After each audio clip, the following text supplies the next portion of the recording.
నా ముందు ఓయూ ఉస్మానియా యూనివర్సిటీకి చెందిన లీడర్స్ ఉన్నారు, వాళ్ళతో మాట్లాడదాం. స్టూడెంట్స్ ఉన్నారు. ఏం జరుగుతుంది బ్రదర్?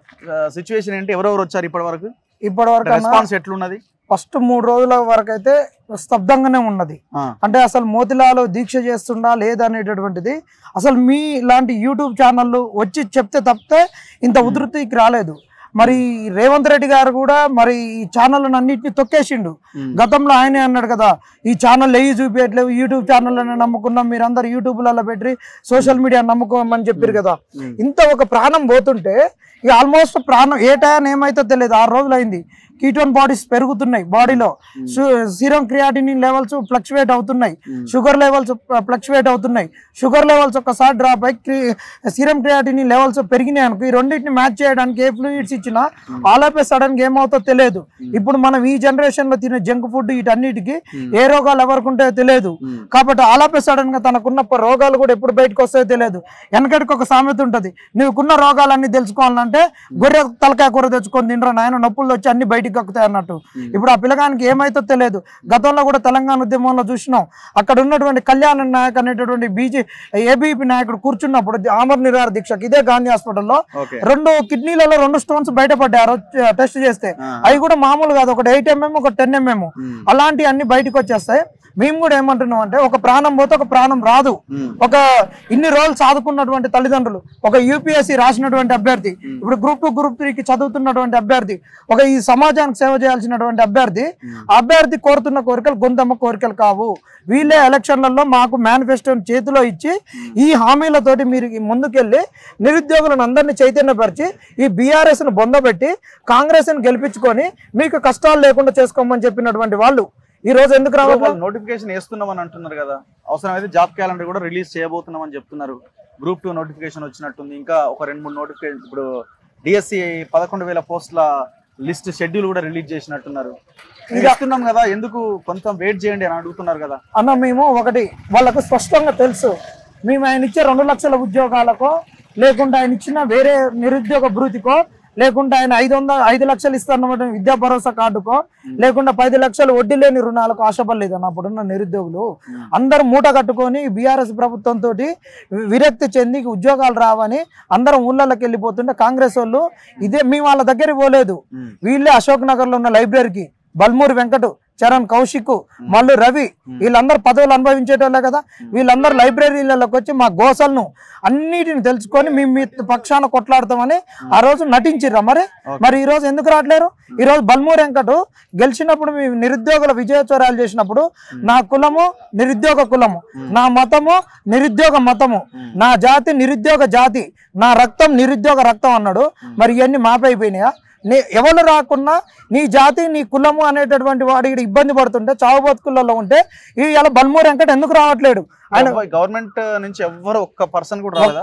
ఒక్కళ్ళు రాలేదు. ఇంతో కొంత మీ యూట్యూబ్ ఛానల్లో పౌర సమాజం ప్రతిపక్షాలు వచ్చినాయి కాబట్టి ఈ రోజు మోతిలాల్ బతుకుతున్నాడు. 4-5 రోజుల వరకు కూడా మోతిలాల్ అనే వ్యక్తి ఆమర నిరాహార దీక్ష చేస్తూ ఒక జనరల్ వార్డులో ఉన్నారు. ఈ రోజు నిన్న నుంచే ఆయన ఐసీయూకి షిఫ్ట్ చేసిరు. జనరల్ వార్డులు ఉంటే ఏముంటాయి మీకు తెలుసు కదా, ఏముండవు. ఆడ ఎప్పుడో వస్తారు చూసిపోతారు, నర్సులు ఉంటారు, వాళ్ళకి ఏం తెలుస్తుంది ఇలాంటి సిచ్యువేషన్ ఉన్నప్పుడు. ఇప్పుడు ఐసీయూకి తీసుకొచ్చారు. ప్రభుత్వం అనేది తక్షణం స్పందించాలి. ఆయన కోరుకునే గొంతెమ్మ కోరికలు కాదు, మీరు చెప్పినయే. ఇదే బల్మూరి వెంకటు ఇప్పుడు ఈ నిరాహార దీక్ష సాక్షిగా నేను అడుగుతున్నా, ఇదే అశోక్ సార్ అనే వ్యక్తి నిరాహార దీక్ష చేసినప్పుడు నువ్వేమి హామీలు ఇచ్చినావు? నువ్వు నిరాహార దీక్ష బంద్ చేయి, గ్రూప్ 2 గ్రూప్ 3 పోస్టులు నేను పెంచిస్తా, ఆ డేట్లను కూడా నేను ప్రభుత్వంతో మాట్లాడి సెట్ చేస్తా, అది పెద్ద విషయం కాదని ఒక దీక్ష కూర్చున్న ఆయన 5 మంది, అందులో బస్ యాత్ర చేసిన వాళ్ళు ఉన్నారు, అస్మాన్ గురుకుల అభ్యర్థి ఉన్నది, అందరు ఉన్నారు కదా. 5 దీక్ష విరమింపజేసినావు కదా. మరి నీ హామీలు ఎటుపోయినాయి? నువ్వు ఒక దీక్ష విరమింపజేసేటప్పుడు ఇచ్చిన హామీలు కూడా ఎటుపోయినాయి చెప్పరి? ఈ అంటే వీళ్ళకు ఒక ప్రాణాలతో చెలగాటం. అదే ఇప్పుడు మొన్న జీవన్ రెడ్డి ఆయనకి ఏం లేదు, ఆయన జీవన్ రెడ్డి ఆయన పార్టీలకు ఒకళ్ళని తీసుకున్నారు. ఒక పార్టీలకు తీసుకున్నప్పుడు ఎమ్మటి 5 మంత్రులు ఆయన దగ్గరికి వెళ్ళి ఢిల్లీకి వెళ్ళి అందరూ వచ్చేసి అధిష్టానం మొత్తం కదిలి జీవన్ రెడ్డికి అష్యూరెన్స్ ఇచ్చినాయి. అదే ఒక ఎన్నికల ముంగట పొన్నం ప్రభాకర్, పొన్నాల లక్ష్మణ్ అనేట ఆయన పార్టీ మారినప్పుడు ఈయన ఏమన్నాడు, ముసలోని సిగ్గుందా లజ్జుందా ఈ వయసులో పోయింది అన్నాడు. మరి ఆయనకే ఉన్నది ఇప్పుడు ఆయన చేసుకున్నప్పుడు మరి ఆయన మొలకెత్తుతున్నాడా? ఇంకా పెళ్లి కానోడు పెళ్లి చేసుకోవాలి, సంసారం చేయాలి, పిల్లలు కనాలి. మరి ఈయనకాడికి వస్తాడా? ఇప్పుడు ఏమన్నా జీవన్ రెడ్డికి పిల్లని తీసుకొచ్చేమన్నా లగ్గం పని చేస్తాడు, మరి ఆయన దగ్గరికి ఎందుకు పోతున్నాడు? నువ్వే అన్నావు ప్రతిపక్ష నాయకుడు, మరి ఆయన నిన్న కాక స్పీకర్ ఉన్న ఆయన తీసుకొచ్చుకొని ఆయన చుట్టూ తిరుగుతున్నావు కదా. ఆయన కూర్చుంటే లేవలేదు, లేస్తే కూర్చోలేడు, నలుగురు అటొక్కళ్ళు ఇటొక్కళ్ళు ఉండాలి, మరి వాళ్ళ చుట్టూ తిరుగుతా. కానీ మరి ఈ నిరుద్యోగుల దగ్గరికి ఎందుకు రావట్లేరు? ఈ ప్రభుత్వానికి హెచ్చరిక జారీ చేస్తున్నాం. మీరు అనుకుంటున్నారు నిరుద్యోగులతో ఏం కాదు, వీళ్ళకు విద్యార్థి సంఘాలు లేవు, ఏఈ లేవు, ఎక్కడోడు అక్కడనే ఉన్నాడు అని మీరు అనుకుంటున్నారు. ఇదే మేము చెప్తున్నాం, నిజంగా చెప్తున్నాం. బల్మూర్ వెంకట అనేటోళ్ళకి వీళ్ళకి ఏంటంటే గతంలో చూసిరు కదా, ఇవన్నీ ఎవరిని ఎట్టో చేయొచ్చు, నాన్సొచ్చు, వీళ్ళందరినీ ఎవరితో ఎట్టో మెస్మరైజ్ చేయొచ్చు, అన్ని చేస్తాము. ఇంత కొట్లాడుతుంటే నిన్న నైటు డిఎస్సి డేట్లు ఇచ్చినారు. ఈ రోజు వాళ్ళను అందరు తీసుకుపోయి ఇప్పుడు గోషమాల్ స్టేడియంలో ఉన్నారు. ఇక్కడికి రావాల్సిన బీజేపీ నాయకులు అందరూ కూడా వాళ్ళకి బెయిల్ ఇప్పించే పరిస్థితుల్లో ఉన్నారు. ఇదే సిగ్గు లజ్జలేని ఇదేనా ఈ కాంగ్రెస్ గురించి మేము కొట్లాడింది? ఇదేనా ప్రజాపాలన అంటే? ఇదేనా నిరుద్యోగ పాలన అంటే? ఇది నిరుద్యోగ పాలన కాదు, ప్రజాపాలన కాదు, దగాకోరు పాలన.